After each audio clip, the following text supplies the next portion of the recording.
Kedua calon wali kota dan wakil wali kota mengembalikan sekaligus melengkapi persyaratan Pilkada Medan. KPU Medan akan memverifikasi semua berkas dan menetapkan status mereka dari bakal pasangan calon menjadi calon pada 23 September mendatang.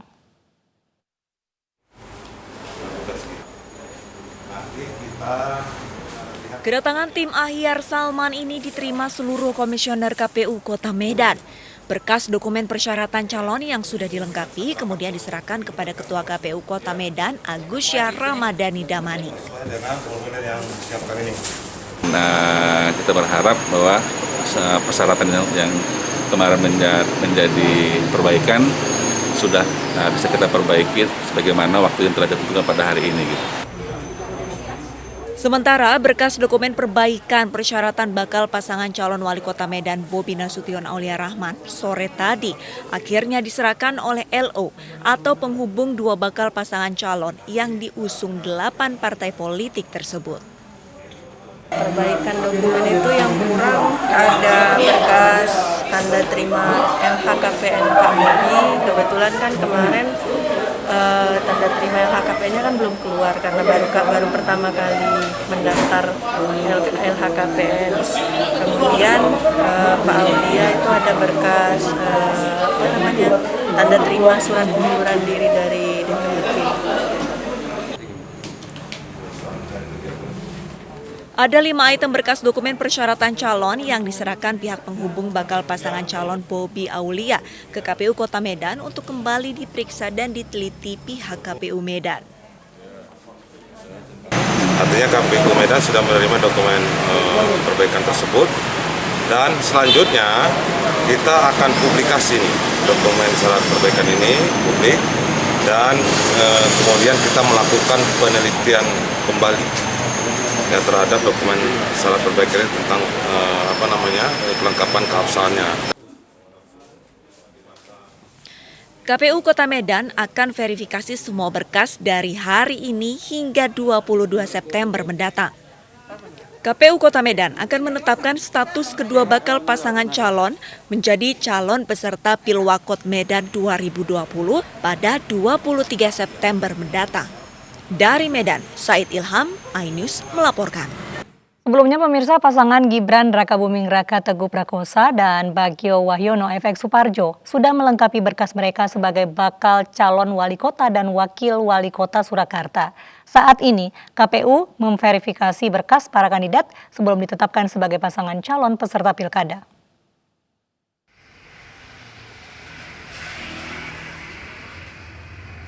Pasangan Gibran Rakabuming Raka Teguh Prakosa dan Bagio Wahyono FX Suparjo sebagai bakal calon wali kota dan wakil wali kota Surakarta sudah melengkapi berkas mereka ke KPU. Sebelumnya berkas keduanya sempat dinyatakan tidak lengkap.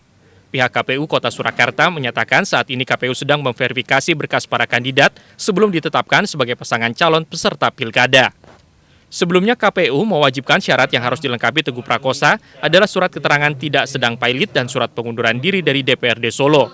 Sedangkan dari Bagio Wahyono dan FX Suparjo atau Bajo, kurang tanda terima laporan harta kekayaan penyelenggara negara LHKPN, SPT 5 tahun terakhir, dan tidak sedang menunggak pajak. KPU akan melaksanakan tahapan penetapan bakal paslon yang lolos memenuhi syarat pada 23 September 2020. Keesokan harinya atau 24 September adalah pengundian nomor urut calon kepala daerah.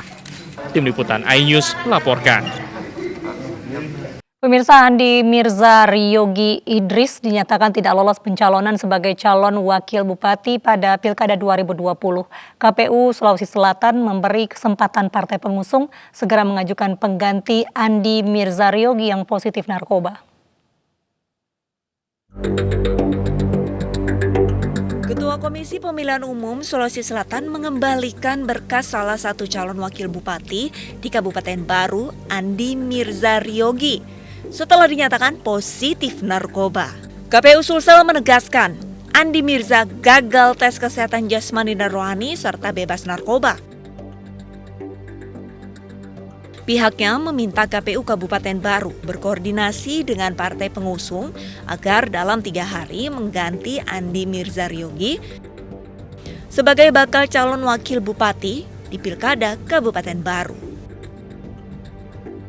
Syarat pemeriksaan kesehatan ialah bebas dari penyalahgunaan narkoba, sehat jasmani dan rohani. Dan salah satu itu kalau dianggap misalnya, saya kira kita sudah tahu semua, itu sudah ada yang tidak bersyarat, maka itu dikembalikan kepada partai pengusung. Andi Mirzaryogi adalah putra mantan Bupati Kabupaten Baru periode 2010-2015 dan menantu mantan Wakil Gubernur Sulawesi Selatan 2 periode dari 2008 hingga 2018.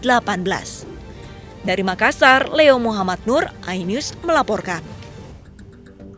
Pemirsa, uji materi Undang-Undang Nomor 32 Tahun 2002 tentang penyiaran mendapat pandangan berbeda dari berbagai kalangan.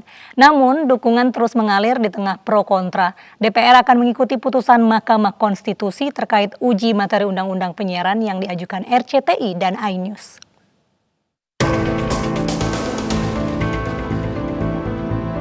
Mahkamah Konstitusi kembali menggelar sidang uji materi Undang-Undang Penyiaran secara virtual. Dalam sidang kali ini, Mahkamah Konstitusi menghadirkan DPR yang diwakili anggota Komisi 3 Habibur Rahman. Hakim Konstitusi Eni Nurbaningsih mempertanyakan terkait definisi dari frase media lain dalam pasal 1 angka 2 di Undang-Undang Nomor 32 Tahun 2002 tentang penyiaran, termasuk perkembangan pembahasannya dalam Prolegnas Prioritas tahun 2020. Apakah kemudian terkait dengan media lain di situ, itu kemudian ada perubahan di dalam prosesnya yang kemudian menjangkau juga terkait dengan konten-konten yang menggunakan OTT. Kemudian pada periode saat ini masuk dalam Prolegnas Prioritas tahun 2020. Namun, Komisi 1 itu sampai saat ini baru sekali melakukan pembahasan internal dan saat ini belum ada perkembangan lagi. Yang saya ingin katakan yang mulia adalah bahwa secara tradisinya DPR akan selalu mengikuti apa yang diputus oleh MK. Apa yang disampaikan perwakilan DPR mendapat respon positif pihak pemohon, karena nantinya Undang-Undang Penyiaran akan melindungi kreativitas warganya. Tapi substansinya adalah satu, DPR menyerahkan kepada putusan MK. Lalu yang kedua yang menarik adalah pada saat pendalaman materi oleh Prof. Eni ya, kalau saya nggak salah tadi. Saya dengar di situ pertanyaan yang pertama adalah mengenai proses legislasi sendiri di DPR seperti apa. Lalu disampaikan kalau proses DPR-nya masih panjang untuk undang-undang penyiarannya sendiri. Sidang uji materi akan dilanjutkan pada Kamis 1 Oktober 2020 dengan agenda mendengar keterangan ahli dari pemohon.